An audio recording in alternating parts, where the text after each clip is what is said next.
आज आप लोग समधी जी का गाड़ी सुनिए।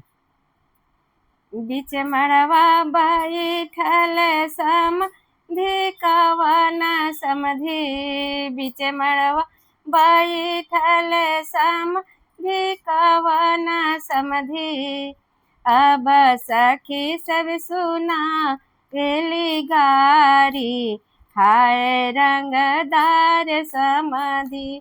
अब सखी सब सुना रेली गारी, हाय रंगदार समधी। बिनती से बोलल बाबा हो अपन बाबा, बिनती से बोलल बाबा हो अपन बाबा।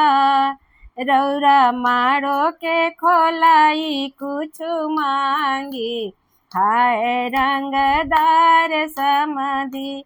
रौरा मारो के खोलाई कुछ मांगी, हाय रंगदार समधी।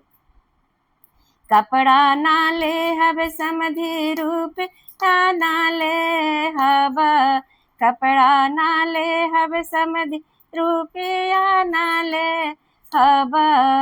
हमरा चाही सोने के सिकरिया, हाय रंगदार समधी। हमरा चाही सोने के अंगूठिया, हाय रंगदार समधी। सोन के सिकरिया समधी बड़ महंगाइल, सोन के अंगूठिया समधी बड़ी महंगाइल।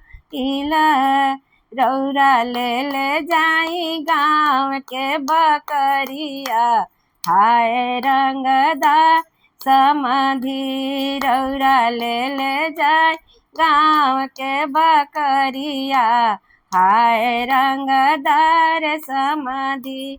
रौरा ले जाई नाच के नाचनिया, हाय रंगदार समधी।